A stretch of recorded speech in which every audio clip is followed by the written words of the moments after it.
The idea of technology turning on its creators is a trope that's been visited many times in both horror and sci-fi.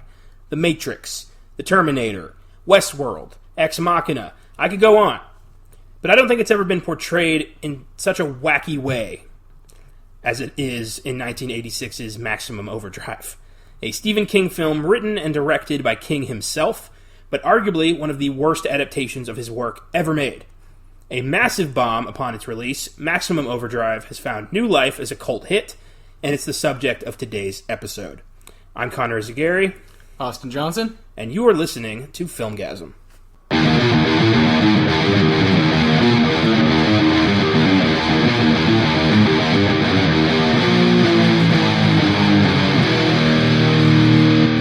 Crank up the AC/DC and shift that big rig into gear. It's Wednesday again, listeners, and that means it's time for Filmgazm. As we continue into October, we once again dive into the mind of master of horror Stephen King, though this time it's a mind riddled with cocaine and bad decisions. Last week's Poltergeist episode was, I think, a big success. What do you think? Hell yeah. Caleb might think differently. We have stirred up some controversy among the Filmgazm team. There seems to be a debate over who should be credited with directing the film. Of course, and that's going to be a conversation forever. Tobe Hooper or Steven Spielberg? Austin and I are both in the Spielberg camp, while Filmgazm contributors Caleb Leger and Josh Allred are big-time Hooper supporters. What are we to do, listeners? Josh is a little less clear about his. Yeah, but I would guess. Yes, yeah, for sure. Josh, if I'm wrong, just let me know. Yeah, you know where to find us. So, we'd like to hear your thoughts on the matter. Hooper or Spielberg? Who made Poltergeist the classic it is today? Leave your comments on the Filmgazm Facebook page, Instagram, Twitter, or you can shoot us an email at filmgazm@gmail.com. We're very interested in what everyone has to say, if anyone says anything. That's the thing. This could backfire on me so bad, but I don't care. Oh my gosh! Yeah, find Connor on Facebook to send him all those instant messages. You know. Boy, yeah. This is gonna be fun. Hopefully, this month on Weird Shit Wednesday, episode 35. For those of you keeping track at home, we'll tackle the career of horror legend Vincent Price. Oh yeah, the man behind the creepy narration at the end of Michael Jackson's Thriller, among other films like House of Wax, The Fly, The Tingler, The Last Man on Earth, and House on Haunted Hill. Who was Vincent Price? Where did he come from? How did he become the face of the horror genre in the 1950s and 1960s? We'll answer all these questions and more as we dive into his films. Don't miss it. Oh yeah, I can't wait for that. It's gonna be a trip down an era that we have not been down before. We have not. So I'm really excited. Very fascinated. Before we get into Maximum Overdrive, it's time for the rewind, where we take a look at past episodes and see if there's any new info. I've got one interesting update on Pet Sematary and a couple of errors to fix for last week's E.T. bonus episode. First up, let's go into Pet Sematary. According to a recent article from comicbook.com, the new Pet Sematary remake may have been made partly to keep the film rights out of Stephen King's hands. A copyright amendment from the 1980s is now allowing writers to take back control of their work, so long as the rights are at least 35 years old. We saw this happen with the Elm Street franchise recently. They reverted back to Wes Craven's estate. And apparently this was supposed to happen with Pet Sematary. The novel was published in 1983, which means that in 2018, King became eligible to terminate the film rights. Paramount may have been faced with a 2-year time limit to make another movie, as the studio has a 2-year window between when the writer gives notice and the studio loses the rights. This would explain the film's rushed and uneven tone, the inexplicable changes to the source material, and why King's suggestions were ignored. Yeah, I still haven't even seen that. It was horrible. I'm not going to watch it, yeah. What do you think about those? Yeah, I heard you told me right away the film is not good. Yeah. Right away. And this kind of stuff, this is the information and knowledge that Hollywood does not want you to have as a movie fan. But you just got to go on the internet and research it. It's really sad. Yeah. That you have to rush art, essentially. That's not cool. Yeah. Like that old toy fixer in Toy Story 2 said, you can't rush art. Oh, what a great film. Finally, in E.T., I made some statements that were not entirely true. My apologies. The bonuses are much more carefree and improvisational than the weekly ones, so we just say whatever pops into our head for the most part. So Rick Baker was not the special effects guy behind E.T. Oh, I looked this up too. Yeah. Shit, I forgot. And E.T. was the 4th Oscar win for John Williams, not the 3rd, who up to that point... Whoa. Yeah, that's important to me. I need to say this. Up to that point, he had won Best Original Score for Fiddler on the Roof, Jaws, and Star Wars before he won for E.T. So that's my bad. I don't think it really mattered, but it was gonna bug me. So let's go into Stephen King's Truck movie. Maximum Overdrive began life as the short story Trucks by Stephen King. It tells the story of a group of strangers trapped in a truck stop diner after something causes the semi-trucks and other big vehicles to come to life and attack people. The story was first published in Cavalier magazine in 1973 and was later included in King's first short story collection, Night Shift, in 1978. I've read Trucks. Yeah, you just let me borrow it. Yeah. That was really cool. Really cool book. I'm definitely going to borrow it again. Yeah, Check out more of that shit. It's cool. Night Shift is his best collection. Yeah, King, he's really good at churning out, 20-page stretches, and it's just like, holy fuck, this guy's, clearly just on a... he just did it in one sitting, just... It's amazing what he can do with so little. Yeah, it's amazing. It's fucking fantastic brilliant. Storytelling. And these were stories that King was writing just to pay the rent. He was selling these to magazines for maybe $100, if that. Yeah. And he was working at a laundromat, and he was just trying to be a writer, but using his skills to make ends meet. Yeah. And those stories all got collected in Night Shift, and now they're some of his most celebrated work. I love that. Yeah, and just because it's not a giant book that's 800 pages doesn't mean it can't be adapted into something really cool on the screen. Yeah. So, that's great. Absolutely. Power of storytelling. The story was first adapted in 1986 as Maximum Overdrive, the only film that Stephen King would direct himself. Ugh. In a 2002 interview, King stated that while on set, he was, quote, coked out of his mind all through its production, and he really didn't know what he was doing. King had a massive coke habit through most of the 80s. You can fucking tell in that trailer. Jesus. He stated that there's a number of books he does not remember writing at all due to his addiction, notably Cujo, The Tommyknockers, and The Running Man. All of those were weekend coke-fueled binges that he has zero memory of. And I've read 2 of them, and the 2 that I read were fucking great. Cujo and The Running Man, great books. Hell yeah. I tried to read The Tommyknockers, and I couldn't get into it. So maybe the coke is 2 out of 3. Tommyknockers, what a great name. I didn't get far enough to find out what that meant. He probably didn't give... Yeah. So that's something to do with, aliens in this woman's backyard are causing weird shit to happen in this town. I don't know. They made a miniseries with Jimmy Smits. We'll get to that eventually. The film stars Emilio Estevez, The Mighty Duck Man. star of 80s classics like The Breakfast Club, Repo Man, and Young Guns, as well as the 90s cult trilogy The Mighty Ducks. Yes, Gordon Bombay, dude. My God, you haven't even seen those, have you? I have not seen those yet. Well, one day. One day, Filmgazm followers will dig into The Mighty Ducks. Mighty Ducks. I remember the cartoon series from the 90s. Oh, hell with, yeah. the superhero Ducks hockey team. Yes. What the fuck was that? That was awesome. It's badass. Real ducks. I watched that as a kid, and when I found out there were movies, I was like, oh, cool, but then I realized, they're not superheroes. It's a hockey team. It's like real hockey, yeah. I was a little bummed out. Oh, dude, they're so good, man. One of my favorite trilogies of all time.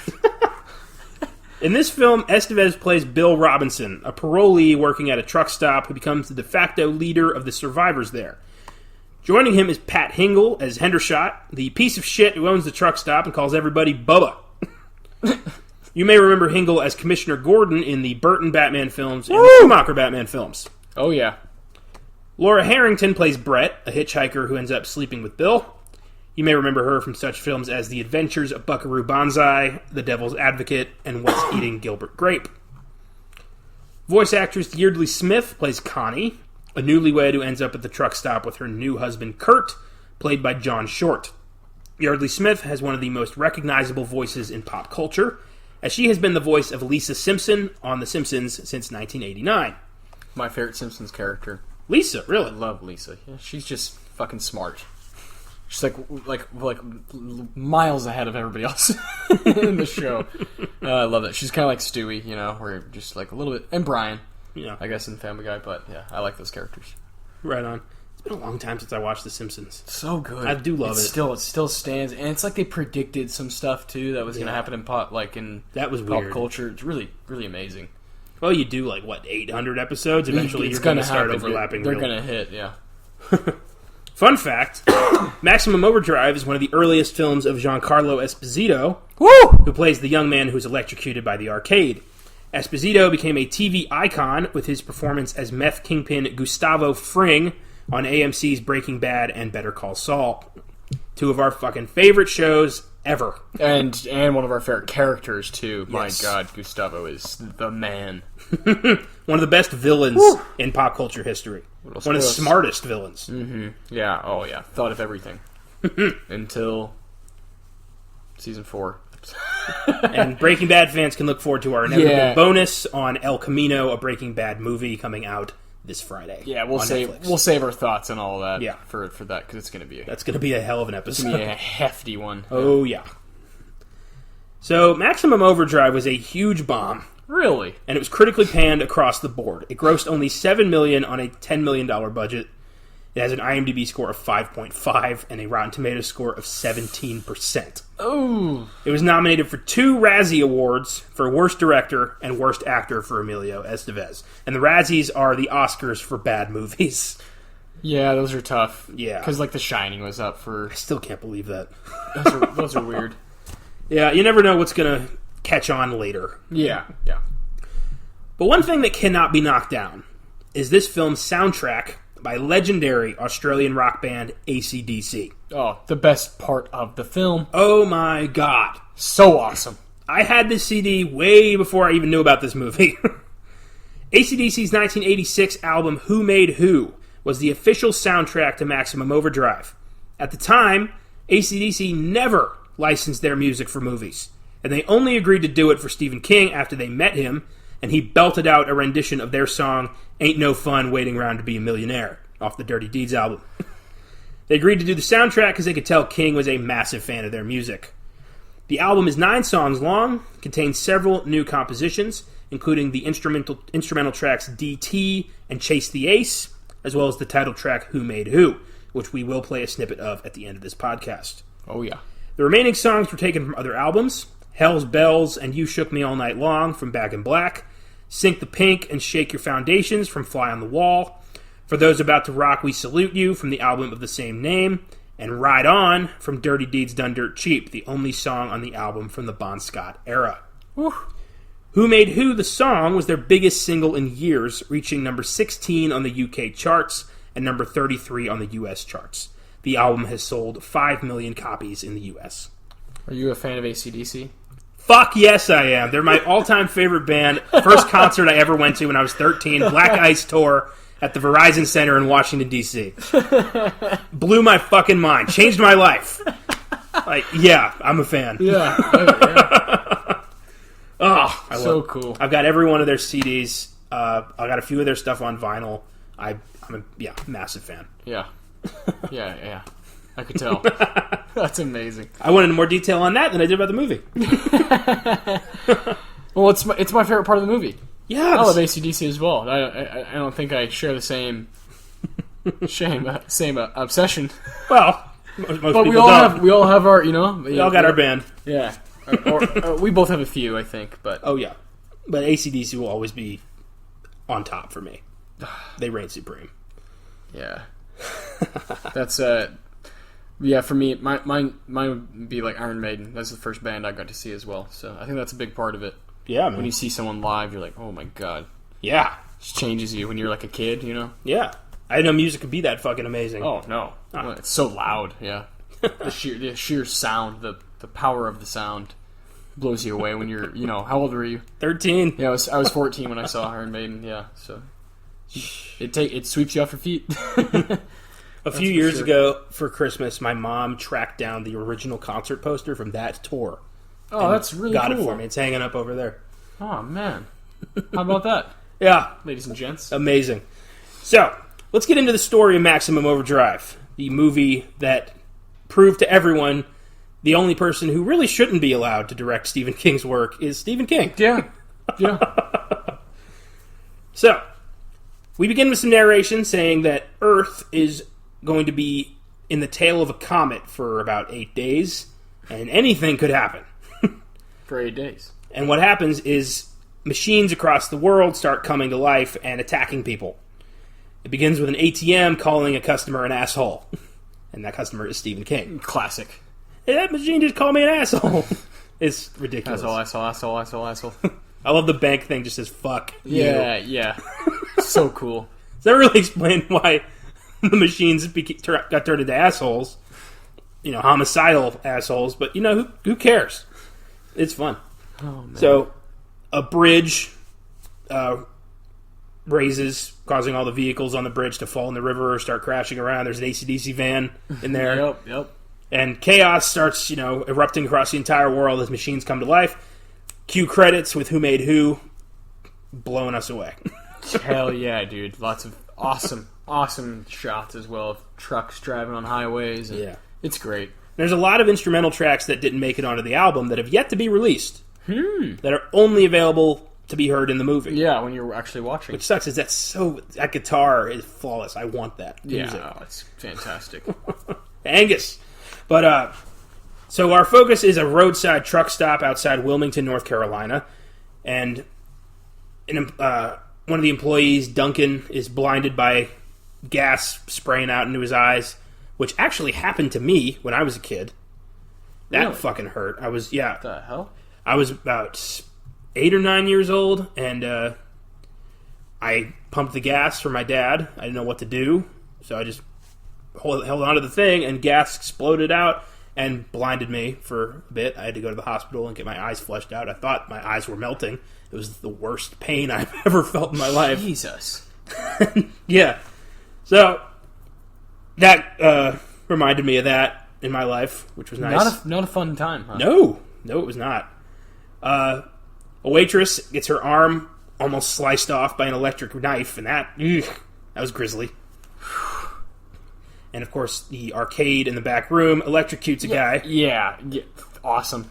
So cool. He starts grabbing all the cigarettes and the change. Yeah. There's mayhem. Oh, hilarious. And we meet Bill Robinson, who works as a fry cook at this truck stop. He's an ex-con. Bubba is taking taking advantage of him, saying, I want you to clock in for 9 hours, but I'm only paying you for 8. Piece of shit. It's not like Bill can do anything about that. He's an ex-con. Yeah. So Bill starts thinking something's fishy here. Something's not right. And at a Little League game, we see a vending machine kill the coach, which is so fucking funny. It's just like shoots him right in the balls and then gets him right in the skull. And that's a fucking bad wound, man. Yes. That is... I couldn't believe it. It looked like a gunshot. Talk about a shitty night. That was hilarious. Straight to the nuts and then straight to the dome. No thanks. And then the machine keeps firing soda cans at the Little League players. Yeah, knocks out a couple of them. And then I want to do that. I want to go throw cans at fucking kids playing baseball. Why? I don't know. I was kidding. Maybe empty cans so they don't hurt too bad. Because that would hurt like shit, man. That would hurt like hell. What the fuck? Apparently you shoot those fast enough, you can kill a man. Yeah. As we learned in the movie. I don't think I can quite throw it that quickly. Probably not. Mine would struggle to make it that far.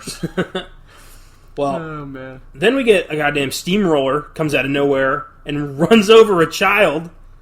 Like, damn. It's grisly, and I'd say it kind of changes the tone of the movie, or at least for a moment. It's like, holy shit. For a moment, yeah. There are so many tonal shifts in this movie, it's ridiculous. Yeah, you never quite know what the theme here is. One kid named Deke, he's the son of the guy who got blinded by gas. He gets out of there, escapes on his bike. Then we meet a newlywed couple, Connie and Curtis, who stop at a gas station where a brown tow truck almost runs over Kurt, and then they escape in their car, which is odd, weird, because their car never comes to life and tries to kill them. Yeah, no. Of course not. It only really happens when it's convenient for the plot. Yeah. Which is not... I don't want to say it's not good writing because it's Stephen King. Exactly. But it's not. It's bad. It's bad. There's Stephen King and then there's Coke-fueled Stephen King. It's like two different people. Yeah, there's a stretch there in the 80s, yeah. Yeah, man, but then like some of his best work came out of the 80s, so it's tough. I know. Cocaine is a hell of a drug. Well, you know what I had for breakfast? Cocaine. You know what I had for lunch? Cocaine. God damn. So Deke is riding through town. The kid, he's seeing humans and pets just murdered by lawnmowers and chainsaws and hairdryers and just pandemonium. And at the truck stop, we see a big rig with a big old green goblin mask on the grill. And that becomes kind of the bad guy of the movie. The green goblin truck. Because it has a face. Yeah, it's finally something we can, yeah. It's a toy, like Happy Toys, I think it was called. It's a toy truck. And it kills Duncan, Deke's dad, and a weird Bible salesman who's a total prick. Stephen King likes to do stuff like that. Oh, yeah. And then the truck stop gets encircled by giant big rig trucks that all come to life and trap these guys at the truck stop. And that's kind of funny. I don't know why they don't just plow through the fucking truck stop. I know. Again, this movie takes turns when it's convenient and when it works best so that the movie can fill out the hour and a half. Connie and Curtis end up at the truck stop, try to pass through the trucks. They get hit. The truck overturns. And Bill and Brett, a hitchhiker who's with the Bible salesman, rushes over to help them out. The trucks attack them. And that's when Hendershot shows up with fucking rocket launcher. Yes. And blows up one of the trucks. What? My favorite part? It's so literally out of left field. It is crazy. Oh my god. And he just like reveals, oh yeah, I've got an arsenal in the basement. I've been stockpiling weapons for years. What the fuck, man? I don't know, dude. Insane. This movie's insane. It's fantastic. Just as you think, like, oh, it can't get any more weird and wild. Nope. 5 minutes later, yeah, here you go. Something crazier. Oh my god. So Deke arrives at the truck stop later that evening, tries to get in through the sewers, but there's a wire mesh blocking the entrance. What's with Stephen King and sewers? I don't know. Because they're beneath our feet, they're nasty. I wonder if he had an experience in one at some point. I think he did. I think that's what inspired it. Okay. He was walking on a bridge. Well, and you have like Shawshank, he crawls through sewer. In Shawshank on the set, that was all like chocolate. So it actually smelled amazing in there. He's like, this is great. I think I'm going to take my time. Tim Robbins takes his time getting through that. Yeah. That's great. Better than the alternative. Yeah. So Deke can't make it through the opening. There's a wire mesh blocking the sewer. And then the survivors hear the Bible salesman screaming in a ditch. He's still alive. And Bill and Curtis sneak out to help him. And Deke finds the Bible salesman, and he jumps out and attacks Deke, which is kind of crazy. Yeah, and doesn't make a whole lot of sense. No. For his character, right? Yeah, there's not a lot of character in this movie. No. It's really an odd duck. Not his strong suit, no. Bill and Curtis rescue Deke, and a truck chases them back into the pipe. The next morning, a bulldozer and kind of a car with a gun on the top of it, which is pretty sweet. M60 just starts leveling the truck stop. Yeah, it's like something I was waiting for the whole time. Fires. When's that going to happen? No. Yeah, it's pretty cool. And that car uses Morse code to tell the people inside that they need gas, which is funny. It's like, hey, fill her up. Or we're going to kill everyone now instead of killing everyone later. There's no incentive for the humans to help them out at all. It's kind of hilarious. So Bill is like, all right, let's fill her up. And they fill her up, boy. And you got one of the waitresses, I don't remember her name, but she's screaming, we made you! Yeah. She starts freaking out. She gets gunned down by the gun truck. And they start filling them up. Bill starts suggesting, hey, we can get out of here. There's an island off the coast. No vehicles permitted. No vehicles, but, they probably still have, toasters and hair dryers and shit. Yeah, something. Yeah. a speedboat's not going to chase you down? But they decide, all right. And during when they were filling them up, Bill grabs a grenade, drops it on the gun truck, blows it up, and then Bill leads the survivors out of the sewer hatch into the main road, and the trucks level that fucking thing. They destroy the whole truck stop. Finally, the survivors are followed to the docks by the Green Goblin truck, which manages to kill one of the truckers, and Bill destroys the truck with the direct hit from the rocket launcher, which was a very convenient thing that they had, because it's the only thing they had against these trucks. The survivors sail off to safety. Title card explains that 2 days later, a fucking UFO was destroyed by a Soviet nuclear missile, and 6 days later, the Earth passes out of the comet's tail, and the survivors are still alive. So, was it the comet, or was it this fucking UFO that just got thrown in there? Strange thing to do with a title card. It makes no sense. Why? Why? We had a perfectly reasonable explanation with the comet. We didn't need aliens, too. It just makes it convoluted and confusing. Jesus, Steve, what the hell were you thinking? He had just done a line of coke and was like, "Guys, we got to put a title card in there, man." Explaining aliens. Well, he just wrote the Tommyknockers, so aliens was on the brain. Oh my god! Oh my god! Madness. So that's Maximum Overdrive in a nutshell. Not a lot of story really to talk about here. It's kind of ridiculous, and you really should just watch it for yourself. Yeah. It's that kind of movie. Like, we can only say so much. It's at a time. I mean, it's very, very, very, very, very 80s. Ooh, yeah. One of the most 80s things you can possibly. It's got an AC/DC soundtrack the whole time. Very true, Bubba. And and you got Emilio, who's at just a prime time of his career. Young Emilio. Oh yeah. The Mighty Ducks, man. I swear to God. Have you seen Night at the Roxbury? Yes. Yeah, you remember that when they're like telling that story about Emilio? It's like, Emilio! The Mighty Duck, man. I swear to God. It's so good. That movie I hated that movie. It's horrible. That movie's so bad. It's really funny, though, to me. Oh my God. But it's bad, yeah. I love Will Ferrell, but come on. Chris Kattan, oh my God. SNL movies are so hit or miss. Well, it's like, can you really take this skit and do it for an hour and a half? No, you probably can't. It only, really, it's like Blues Brothers and Wayne's World are kind of it. Yeah, I know it's because those are carried by serious star power, I think. Mm-hmm. Night at the Roxbury was using Chris Kattan more in like the lead role, it felt like. Yeah. And Will Ferrell's just like the dumb brother. Yeah. I can't.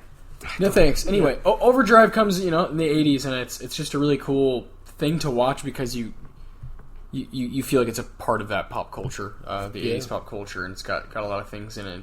And it is. It's the only one Stephen King directed, so I think you should just see it if you're a King fan. Yeah. Just for your own, It is our goal to do every film made from Stephen King's work on this podcast, so we are going to have to do the shit. Yeah, and there's some shit. There's a lot of shit. And here's one of them. But but we both enjoy it because we both actually think it is at times pretty fucking scary. What's scary? Yeah, scary's a broad term. I would say. Well, I don't know what term you'd use. Like surprising, maybe. I don't know because I was surprised by like the violence of it. I'd say intense. Intense, okay. Yeah, it's not scary. It's not like whoa, oh my God. Yeah, that's a broad term. I've had a lot of issues with that word because what is really actually scary? I don't know. But this movie definitely gets me on the edge of my seat at times. Yeah, and that's it's not boring. That's fucking awesome. Yeah. Yeah. The film was remade as a TV movie in 1997, this time simply titled Trucks. Trucks stars absolutely nobody of note, but it does follow the short story more closely. Amazingly, this film was received even worse than Maximum Overdrive. It has an IMDb score of 3.9. It has no Rotten Tomatoes critic score, but it has an audience score of 30%. Yikes. So maybe this story is just unfilmable.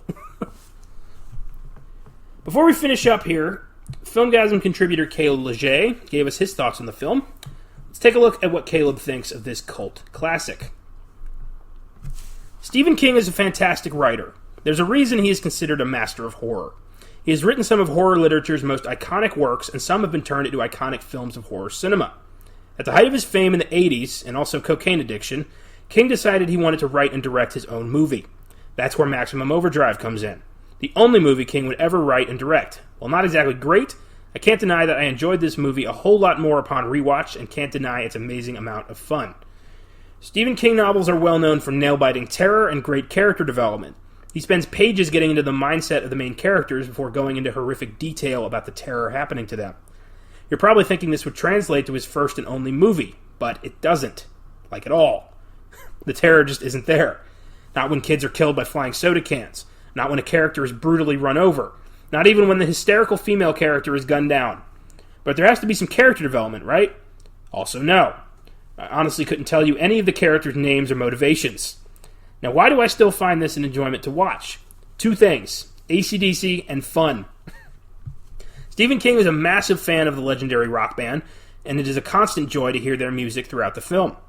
As for the fun, King directed this film during his infamous cocaine heyday. Check out the trailer for proof. Fuck yeah. And it's evident across the board. The numerous filmmaking mistakes, or decisions if you will, make for a fun time with Maximum Overdrive. There are so many times you'll spend either scratching your head at what's happening on screen or laughing. Let's be honest. Who really thought this film would go on to become a cult classic? I certainly didn't think much about it upon my first watch. But now, I ended up enjoying it a whole lot more. Almost everything King attempts to do just doesn't work. But that, in turn, is what makes it so much fun to watch. Also, AC/DC. Do I really need to go into detail there? So if you're a King fan and want to have a good time with his only directed movie, you can't go wrong with Maximum Overdrive. Just bring some friends along for the fun. 6 out of 10. All right. That's better than what he did say. Back in the day when Caleb and I first started Filmgazm, we were just doing reviews, he reviewed Maximum Overdrive, and he gave it a 2. A 2? We ragged on him for that big time, so he revisited it. I can't... I don't think have you... Is there any movie that you've given a 2? Yes. I've given some 1s, too. Oh, Jesus. Jason Goes to Hell, The Final Friday. I can't imagine. Arguably the worst film I've ever seen in my life. The only one I've ever given. And, yeah, it deserves that 1. Yeah, I don't... I think I gave some 2s to some of the Elm Street movies. And, but, I mean, that's a rare score. The movie's got to suck something awful. Suck bad. Just, oof. Yeah, I consider myself to be kind of harsh, but I give Overdrive a 6, personally. Man. I think it has moments that are, again, not full of terror or anything, but they're surprising. They're abrupt, and they're... This is not a scary movie, but this is a fun movie. Yeah, it's intense. If you don't take it seriously at all, you're going to enjoy yourself. Yeah, you'll have fun. Have a couple beers with it. Oh, yeah. It'll be a good time. Have some Coke. Oh, jeez. Oh, God. Here's some Filmgazm facts. Watch the trailer. Oh, yeah. Please look up the trailer. It's the craziest. It's better. It's probably better than the movie. The trailer's amazing. Stephen King's eyes are going in different directions. Like Uh-huh. I didn't know one man could I kind of liked it. I didn't know one man could take that much cocaine. Like, Jesus Christ. It's like coming out of his pores. It's insane. I probably wouldn't say, even if I did. I've never done cocaine personally. But he makes it very obvious what it looks like to do cocaine. You know what I mean? Yes. I don't need to do it. Just look at Stephen King in the Maximum Overdrive trailer. That's cocaine right there. It's funny. I could just see, like, this is your brain on drugs, and they're just showing that preview. This is your brain. This is your brain on coke. Filmgazm fact, number 1. When asked why he hasn't directed a movie since Maximum Overdrive, Stephen King responded, just watch Maximum Overdrive. About a year after the movie was released, the Green Goblin truck was taken to Silent Rick's Towing and Salvage in Wilmington, North Carolina. The jaw, lower teeth, tongue, and tops of the ears were gone, and what was left was burnt severely. John Allison of Wilmington, North Carolina, saw it there and purchased it. He later had to sell it, and Tim Shockey of Piketon, Ohio, purchased it February 1987. Tim displayed it in his video store, Uncle Jim's Videoland in Waverly, Ohio, for several years until he sold the business.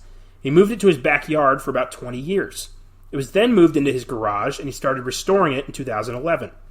Tim spent 2 years, nights and weekends, restoring the head. As of March 16, 2013, Tim travels across the USA and Canada, taking it to horror and Comic-Cons. Sweet. Good on you, Tim. Way to keep it alive. Good job, Tim. Number 3. In the film, the Earth passes through the comet's tail on June 19th, 1987. On June 19th, 1999, King would be hit and nearly killed by a distracted truck driver. The number 19 has been prominent in his writing for most of his career. And that's true. 19 is the cursed number in the Dark Tower series. And it's so strange that on June 19th, 1999, King almost got killed. 12 years later. Unbelievable. Insane. Because the two cursed numbers that mean, like, destiny itself are 19 and 99. Ugh. So that's fucked up. Yeah, something's really there. weird. Something is there. He later bought that truck and just beat it to death with a crowbar, which is pretty sweet. On cocaine. No, not then. He was sober. Like, he's been clean since the 90s. yeah. It's actually not funny to kid about that, but It's pretty funny. it was funny for a second. Yeah. Number 4. Stephen King originally wanted to cast Bruce Springsteen in the lead. No.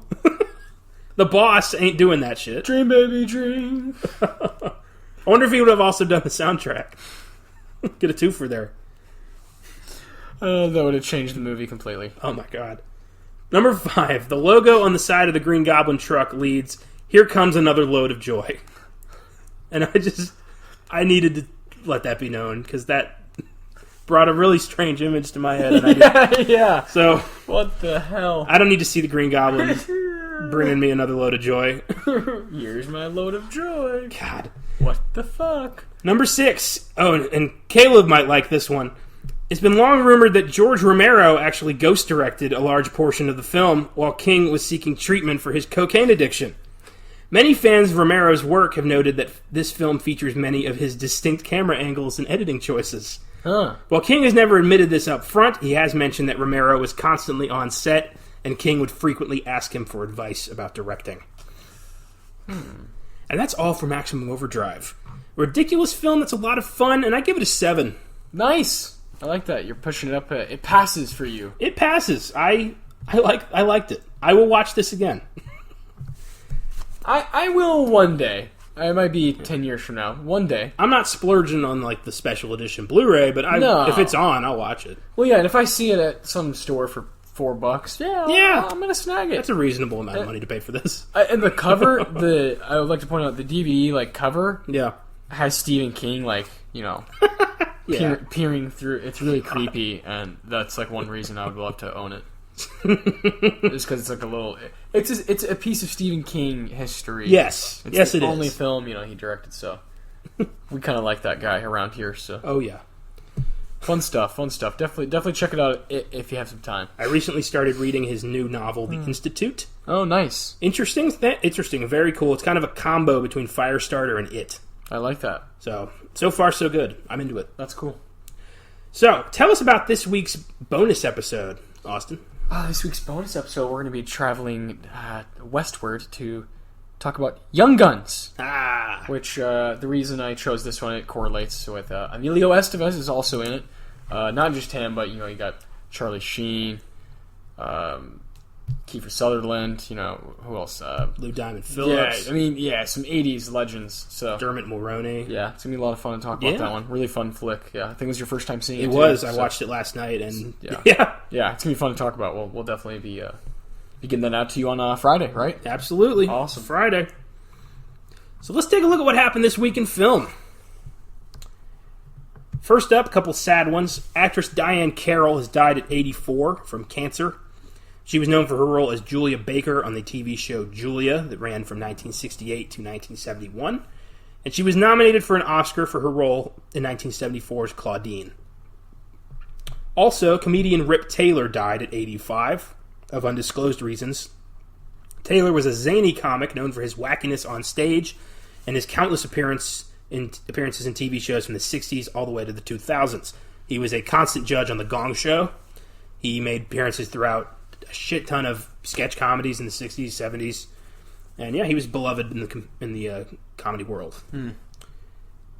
Next up, Disney is planning another live-action Inspector Gadget film. What? All that's known at the moment is that SNL writers Mikey Day and Streeter Seidel are attached to the screenplay. Why? The hell?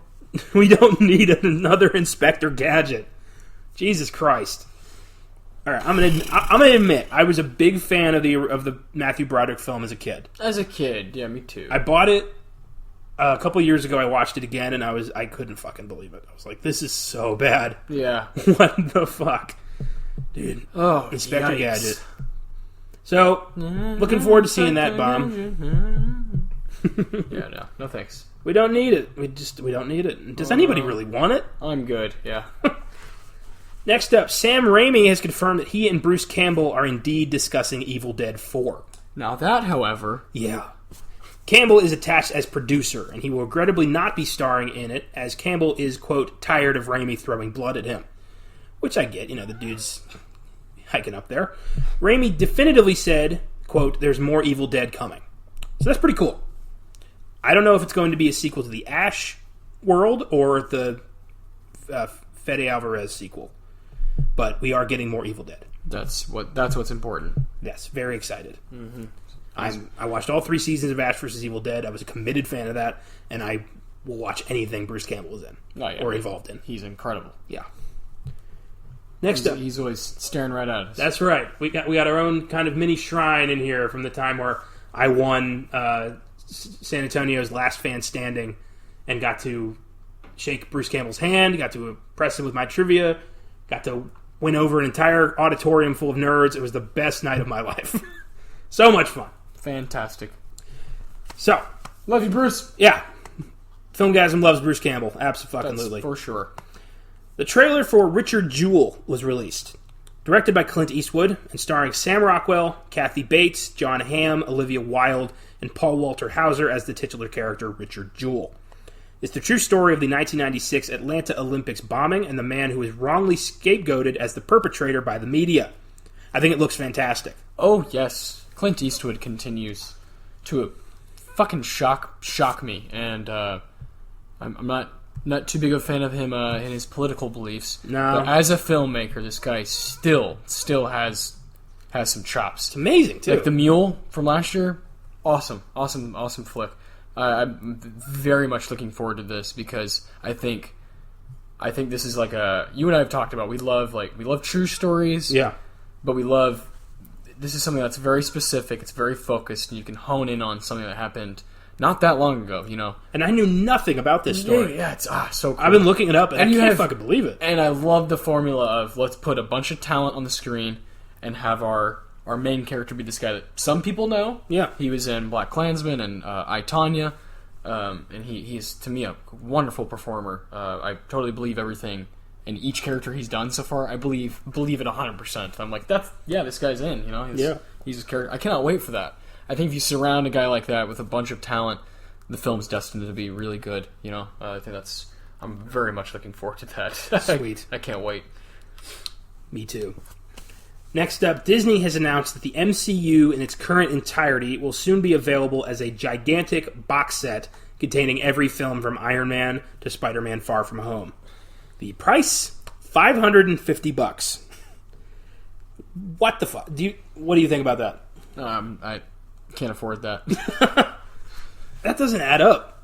No, actually, let's do the math right now. I bet it's probably cheaper to buy them individually than to buy that. So, $550 divided by 23. Yeah. So wow. $23 a film. Okay. So that's about what they are. Shit. Like, you get them on like Blu-ray or whatever. I stand corrected. But no, you're still right, because normally when you buy things in bulk, aren't you supposed to take price off? I don't know. Yeah, that doesn't seem right to me. They're not taking anything off. No, because they're still charging around $24 for each. And it's not like the MCU is done. That's not a complete set. I don't like that. Because, Eternals, Blade, Spider-Man 3, this is not done. If it was... I mean, I know people are going to buy it. They're going to buy it. They're going to spend the $550. But if this was $300, this would be the hottest Christmas gift, in the country. Yeah. This would be something that's a little bit more affordable. That's more expensive than a game system. That's just that's what I'm saying. Is why would I choose that? And like you said, it's not even over technically. Why would I choose that over something else that costs $550, like rent? Yeah. That's a lot of money. That's a big chunk of change. I spent $100 on the Blu-ray, whatever special Harry Potter, 8 movies for $100. That's a great deal to me. Yeah. If they're on Blu-ray. And even then, I was like, Jesus, this is a lot of movie for discs. Yeah, man. But, oh my god. Well, you know, with fucking tax, it's going to be, $570. That sucks, dude. When I buy movies, I usually, like, I'm an under $20 kind of guy. Like, that's... Yeah, well, I think you and I are even in, like, the minority of, like, we still buy DVDs. Yeah, that's true. Like, you have a massive collection. I have, you probably have, what, 500? At least. I've got around 300 at this point. Yeah, there's not a lot of people like us who collect that stuff still, because all the streaming... Yeah, that shit could crash, and I could still watch the movies I like. Well, I like to have them because I like objects. Like me too. I like tangible things. Yeah, like books. I like to be able to like hold them, and I can never get into the Kindle. I like cover art, and I don't know, that stuff is part of it for me. Yeah, it's a big part of it. Yeah. So probably gonna pass on the Super MCU set. Sucks because you definitely would have gained $600 if it was $300. And also, I already own most of them. So, I mean, that's a big part of it. If you're a fan of Marvel, you probably already own a few of those. And Disney is, like, probably just seeing what they can do. They're like, Disney Plus is coming out, and they're all going to be on there. Yeah! So That's enough. Yeah! It really is. It's like, oh, well, you can have this if you're really rich, What? This is Disney just saying, like, we could put the logo on fucking anything. Yeah, and make it. Yeah. They could, that sucks, dude. Because I would love to have a clean set of those movies. They changed film history forever. But I'm going to wait till it's done. Yeah. If it ever is done. Yeah, it really doesn't need to ever end. It doesn't. That's the coolest thing. Yeah. It's like comic books. They just keep rebooting the new stories with the same tone. They can do that forever. Mm-hmm. Sweet. So cool. Finally, and I know this is a mini-series, not a film, but this is too crazy not to mention, Brendan Gleeson will be portraying Donald Trump in the upcoming CBS miniseries Higher Loyalty, based on the controversial book by former FBI Director James Comey, who will be portrayed by Jeff Daniels. What? Yes, I'm watching that. I'm going to give it a go, for sure. Brendan Gleeson as Trump? What the fuck? And Jeff Daniels, I love Jeff Daniels. Yeah, that's got my attention for sure. I gotta see this.